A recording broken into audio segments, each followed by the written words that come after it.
Hello students, मैं हूं अमित और आप देख रहे हैं झारखंड पाठशाला। फिर से एक इकोनॉमिक्स के एक नए टॉपिक के साथ मैं आया हूं। देख लीजिए आज मैं क्या क्या आप लोग को बताने वाला हूं। एक तो मैं आप लोग को बताऊंगा बजट रेखा क्या होती है या फिर कीमत रेखा इसी को बोलते हैं, इसी के बारे में हम लोग जानेंगे। और इसके साथ हम लोग जानेंगे एक दिष्ट अधिमान के बारे में और बजट सेट के बारे में। ठीक है, तो ये मैं टॉपिक अभी कवर करने वाला हूँ।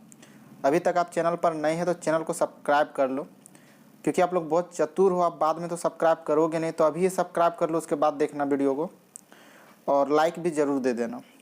तो चलिए इसे मैं शुरू करता हूँ।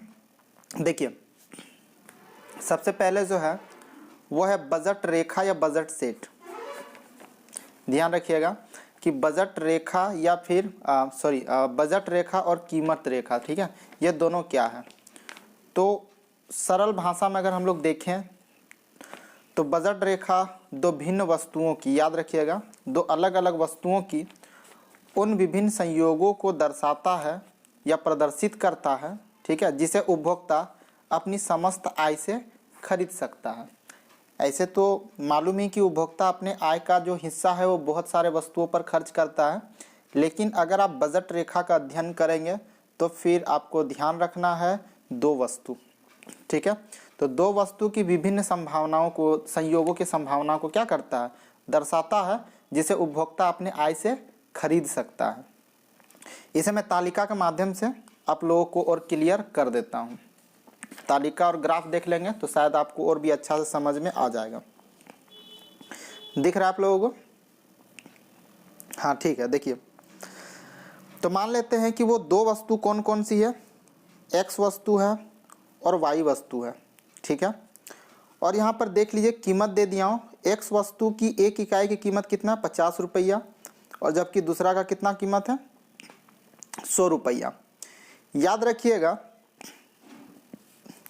यहाँ पे जो मैं एम मान करके चल रहा हूँ, यानी उपभोक्ता की आय जो मान करके चल रहा हूँ वो 500 रुपये मान करके चल रहा हूँ, ठीक है। मान लीजिए कि आप वो उपभोक्ता है और आपके पास खर्च करने के लिए 500 रुपये हैं, और 500 रुपये में आपको दो वस्तु खरीदनी है, ठीक है। एक्स वस्तु की कुछ इकाई खरीदनी है और वाई वस्तु की कुछ इकाई खरीदनी है। कीमत भी दे दिया गया है, एक्स वस्तु 50 रुपया है और वाई वस्तु का 100 रुपया कीमत है। अब देखिए आप इसे किस तरह से खर्च कर सकते हैं 500 रुपये को, ठीक है। आप वाई में 5 इकाई खरीद सकते हैं, क्योंकि वाई का जो कीमत है वो 100 रुपया है, तो 500 रुपये हम 5 इकाई खरीद सकते हैं। लेकिन ऐसा कंडीशन में क्या होगा, तो आप एक्स वस्तु की 0 इकाई खरीदेंगे, पैसा नहीं बचेगा ना आपके पास। तो इस कारण से आप क्या करेंगे, पहला का 5 इकाई खरीद पाए तो दूसरा का क्या हो गया, 0 इकाई खरीद पाए। आपके पास ये भी संभावना है, ठीक है। इधर आप दो वस्तु ले लिए एक्स वाला, यानी 50-50 रुपये का, यहाँ पे 100 रुपया आपको लग गया, और बाकी जो 400 रुपये थे, 400 रुपये में आपने इसका 4 इकाई खरीद लिया, ठीक है। यानी 500 रुपये में एक संभावना आपके पास ये भी है, दोनों वस्तुओं के संयोग ये भी है। एक आप और देख लीजिए, एक्स का 4 इकाई खरीदे तो कितना लग गया आपको, 200 रुपया। अब 500 रुपया में 200 रुपया निकल गया तो 300 रुपया बचा आपके पास, 300 रुपया में आप इसका 3 इकाई खरीद सकते हैं। ठीक उसी प्रकार बाकी भी आता है। अब देखिए, अगर मैं एक्स वस्तु पे सारा धन खर्चा कर देता हूँ, यानी 10 इकाई खरीद लेता हूँ, 50 रुपया है ना, तो 500 रुपया में 10 खरीद सकता हूँ, तो फिर वाई वस्तु फिर मुझे क्या करना होगा, 0 लेना पड़ेगा। तो ये कई सारे संभावनाएं हैं, ठीक है। यही बजट रेखा हमें बताती है कि आप अपने बजट से या तो इसे खरीद सकते हैं, इसे खरीद सकते हैं, इसे खरीद सकते हैं, इसे या इसे खरीद सकते हैं, ठीक है। इससे बाहर आप नहीं खरीद सकते। अगर आप चाहें कि मैं वाई वस्तु की 5 इकाई खरीद लूँ और 1 इकाई एक्स वस्तु की खरीद लूँ, तो इधर 5 इकाई के 500 रुपया और इधर 1 इकाई का 50 रुपये, कितना हो गया, 550 रुपया हो जाएगा, जबकि आपके पास कितना है, 500 रुपये, तो आप नहीं खरीद पाओगे। आइए इसका रेखा चित्र हम लोग ड्रॉ करते हैं। और एक चीज़ आप हम लोग यहाँ पे याद रखेंगे कि तो गैस कंडीशन ये है कि P1 into x1 plus P2 into x2 equal to m होना चाहिए, ठीक है। यहाँ पे P1 जो है वो x1 का कीमत होगा, P2 x2 का कीमत होगा, और जो m है वो आय है, यानी जो हमारे पास बजट है, जो हमारे पास रुपी है, ठीक है, इसके बराबर होना चाहिए, तभी हम उसे खरीद पाएंगे।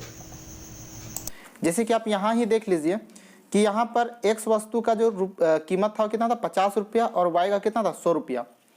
तो मैं अगर इससे इसे ले लेता हूँ, ठीक है, तो इसे लेते समय आप देख लीजिए आपका बराबर वो 500 का होना चाहिए, तभी आप उसे खरीद पाएंगे। कंडीशन यही कहता है। तो यहाँ पे एक्स वस्तु की कितनी इकाई खरीद रहे हैं आप? 2 इकाई खरीद रहे हैं। एक्स वस्तु की कितनी इकाई खरीद रहे हैं? 2 इकाई खरीद रहे हैं। 2 इकाई का कितना हो गया? 100 रुपया, प्लस इसका 4 इकाई खरीद रहे हैं यानी 400 रुपया, बराबर एम कितना है मेरा?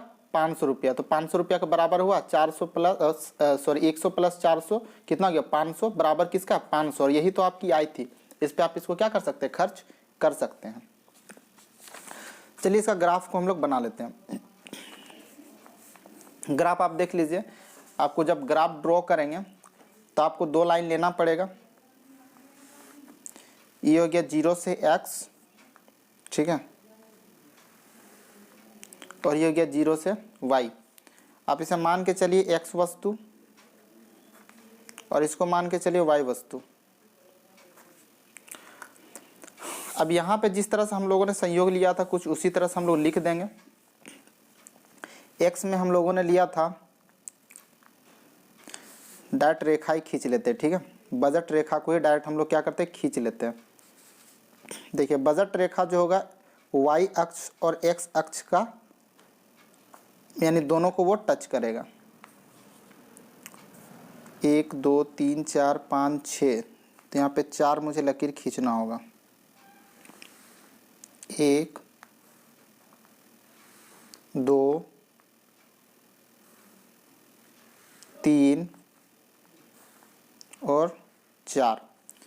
x का इकाई क्या रखे थे हम लोगों ने? 0 2 4 6 8 और 10। देख लीजिए, है ना, 0 2 4 6 8 और 10। उसी तरह y को भी लिख लेंगे। y का था 1 2 3 4 5। और ये जो बिंदु देख रहे हैं ये सब विभिन्न संयोग है, ठीक है। जैसे इस संयोग का नाम हम लोगों ने रखा था R, फिर रखा था P, फिर रखा था Q, फिर K, T और S। ठीक, यहाँ पे जिस तरह से संयोग हम लोगों ने लिया था, तो ये बन गया बजट रेखा। आप जो देख रहे हैं R से लेकर के S तक, ठीक है, जो RS है ये मेरा क्या है? बजट रेखा। और ये बजट रेखा जो है यहाँ पर क्या किया गया है? तो ये निर्धारित कर दिया गया है। निर्धारित, अब देखिए यहाँ पे क्या किया गया है, तो ये कह रहा है कि जिस समय आप अगर S को चुनते हैं तो S में जो X वस्तु की इकाई होगी वो 10 मात्रा आप खरीद रहे होंगे, जबकि Y का कितना खरीद रहे हैं? 0 मात्रा खरीद रहे हैं, ठीक है। अगर आप Y का 1 मात्रा बढ़ा देते हैं तब देख लीजिए Y का तो आप 1 मात्रा खरीदेंगे, 100 रुपया आपको इधर खर्च हो जाएगा, बाकी 400 रुपये से आप क्या कर सकते हैं? तो 8 मात्रा X का खरीद सकते हैं, ठीक है। फिर इसको हम लोग अगर बढ़ाते हैं तो ये हो गया 2 मात्रा Y पर खर्च किए, 100 रुपया दाम था तो 200 रुपया इधर खर्च हो जाएगा, बचा हम लोग के पास कितना? 300 रुपये। तो 300 रुपये में आप X का कितना मात्रा खरीद सकते हैं? 6 मात्रा खरीद सकते हैं। तो यह है बजट रेखा का ग्राफ, ठीक है। आपके पास जो पैसे होते हैं उस पैसे से जो भी आप सामान को खरीदते हो, ठीक है, आपके पास जो भी संयोग होता है, तो एक वस्तु के इकाई में जैसे जैसे आप वृद्धि करोगे ना तो दूसरा इकाई आपको कम करना पड़ेगा, क्योंकि पैसा आपके पास लिमिटेड होता है, ठीक है। आइए नेक्स्ट क्वेश्चन देखते हैं। नेक्स्ट है बजट सेट क्या होती है, ठीक है। तो बजट सेट क्या होती है? कहा गया कि एक उपभोक्ता का बजट सेट वस्तुओं, ठीक है, वस्तुओं के उन सभी संयोगों के समूह को बताता है जिसे एक उपभोक्ता अपनी दी गई आय एवं वस्तु की कीमत के साथ खरीद सकता है, ठीक है। तो ये आप देख सकते हैं, ये बजट सेट है उपभोक्ता का, ये भी बजट सेट है, ये भी बजट सेट है, ये सब क्या बजट सेट है, क्योंकि इन सब को ये वो संयोग है वस्तुओं का जिसे उपभोक्ता अपने आय से क्या कर सकता है? खरीद सकता है। इसे भी खरीद सकता है, इसे भी, इसे सबको क्या कर सकता है? खरीद सकता है। तो ये उसका बजट सेट है, ठीक है। तो बजट सेट आप लोग समझ गए होंगे कि उपभोक्ता के लिए बजट सेट क्या होता है। तो ये उन सभी वस्तुओं का समूह होता है जिसे उपभोक्ता अपनी दी हुई आय से, ठीक है, वस्तुओं की कीमत के साथ क्या कर सकता है? खरीद सकता है। यानी वो अपने आय से जिन वस्तुओं के समूह को खरीद सकता है वो उसका बजट सेट होगा। जो उसके बजट में फिट है वही उसके लिए बजट सेट है, ठीक है। नेक्स्ट आप देख लीजिए, एकदिष्ट अधिमान, बहुत ही इंपॉर्टेंट है ये भी कि एकदिष्ट अधिमान क्या होती है। देखिए कह रहा है कि यदि बंडल, दो बंडल है, ठीक है, x1 x2 y1 y2, उपभोक्ता के समक्ष दो बंडल है, एक है x1 x2 और एक है y1 y2, ठीक है, उपभोक्ता के लिए उपलब्ध है। और यदि बंडल x1 x2 में बंडल y1 y2 की तुलना में कम से कम वस्तु की इकाइयां अधिक हो, कम से कम एक वस्तु का इकाई जो होगा वो क्या होगा, अधिक होगा। फिर कहता है और दूसरी वस्तु की इकाइयों में कमी नहीं आती है, तो उपभोक्ता क्या करता है, बंडल y1 y2 की तुलना में बंडल x1 x2 को अधिक पसंद करता है। चीज़ को समझ गए? मैं आपको सिंपल इसको और भी समझा देता हूँ। ये तो आप समझ गए कि उपभोक्ता के पास दो बंडल उपलब्ध है, x1 x2 और y1 y2। अब है क्या, x1 x2 में कोई भी वस्तु का इकाई जो होगा y1 y2 की तुलना में ज़्यादा होगा और बाकी का भी संख्या में भी कमी नहीं आएगा। तो ऐसा कंडीशन में उपभोक्ता इसको छोड़ करके इसे ज़्यादा पसंद करेगा, ठीक है। तो इसे बोलते हैं एकदिष्ट अधिमान। मैं सिंपल भाषा में आपको समझा देता हूँ। मान लीजिए कि आप बाजार जा रहे हो और बाजार से आपको जो है दो सामान खरीदना है, ठीक है। एक तो खरीदना है आपको सेब और एक है संतरा, ठीक है, आपको सेब लेना है और संतरा लेना है। अब बाजार गए, बाजार में आपने देखा एक तो बंडल है जिसमें सेब की संख्या 5 है और संतरे की संख्या जो है वो 4 है, ठीक है। इसको हम लोग x1 और इसको x2 मान लेते हैं। तो पहला तो मेरे पास बंडल ये है। अब वहीं पर क्या है, एक और सेट है वस्तुओं का जिसमें सेब का संख्या 4 है और संतरा का भी 4 है, लेकिन इसका भी दाम जो है वो 10 रुपया है। मान लेता हूं कि दोनों का दाम क्या है, 10 रुपया है। अब आप बताइए आप कौन सा खरीदना चाहेंगे। 10 रुपया में आपको एक सेट में मिल रहा है 5 सेब और 4 संतरा, जबकि दूसरा में आपको मिल रहा है 4 सेब और 4 संतरा। इसको y1 और y2 मान लेते हैं। तो जाहिर सी बात आप किसे खरीदोगे, इसे खरीदोगे। कारण तो देखिए इसमें जो सेब की संख्या है एक इकाई ज़्यादा है इसके तुलना में, ठीक है, और संतरा इसमें 4 है और इसमें भी 4 है, मतलब दूसरा में भी कमी नहीं किया है।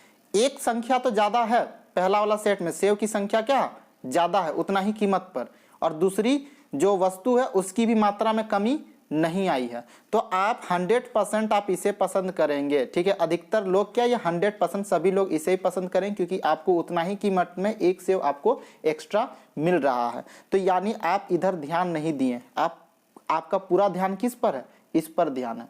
तो इसे हम लोग बोलते हैं एकदिष्ट अधिमान। होप कि आप इस चीज़ को समझ गए होंगे। तो इसी तरह के छोटे छोटे टॉपिक पर अगर आप इकोनॉमिक्स का वीडियो देखना चाहते हैं तो मेरे चैनल को आप जरूर सब्सक्राइब कीजिए, ठीक है।